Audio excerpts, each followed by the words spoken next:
Hey guys, it's Miss Stackhouse again. This week we are talking about poetry. So here are some types of poetry and some examples that your teachers came up with. First we have haiku. So the definition of haiku is it is composed of 3 lines which is each a phrase. The first line has 5 syllables, the second line has 7 syllables, and the third and last line repeats another 5 syllables. So, the example is, I miss all my friends, all the places I could go. I even miss school. So if you count the syllables, we have 5, 7, and 5. The next example is couplets. So couplets are 2 lines of verse which rhyme and form a unit alone or as part of a poem. So couplets can be part of a poem, or they can be a poem by themselves. It's really short.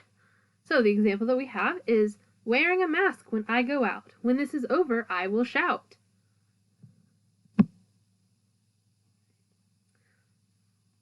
Next we have acrostic.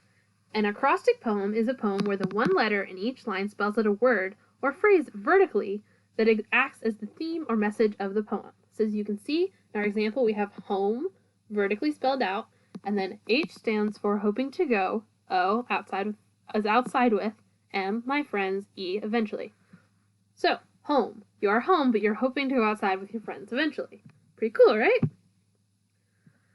The next type of poetry, which I've never actually ever written this kind of poetry because I think it's pretty hard to do, but some people are really good at it. So, the definition of concrete poetry is the art of describing a shape through words and the placement of the words to create that shape. Concrete poetry does not have to rhyme. My example I found on the internet, and it does not fit on this slide, so we're going to the next slide. So it is, the clock on the wall says it's 5 till 3, but the kids in my class say it's 5 till 3. So, this one actually rhymes, but they don't have to rhyme. But you can see it's shaped like a clock, and it's 5 till 3, and that's pretty cool. Next, we have free verse. Definition, a free verse poem does not follow any rules. Rhyming, syllable count, punctuation, number of lines, number of stanzas, and line formation can be done however the author wants in order to convey the idea. There's no right or wrong way to create a free verse poem. I think free verse poems are the best kind of poems. They're pretty fun to write because you don't have to think too hard. So, the example that we have is social distance, away from school. I miss my students. I hope that they are doing okay. So it's really short and simple, but it conveys a really cool idea. Not an ID, an idea. Lastly, we have a limerick. A limerick is a 5-line witty poem with a distinctive rhythm. The first, second, and fifth lines, which are the longer lines, rhyme. The third and fourth, which are shorter lines, also rhyme. So A lines all rhyme, and they're all a little longer. B and B are both shorter, and they also rhyme. So the example is, there once was a man from Verona who thought he was smit with corona.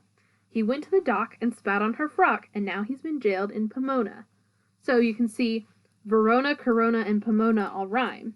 Dock and frock rhyme. The lines with Verona, Corona, and Pomona are all a little bit longer.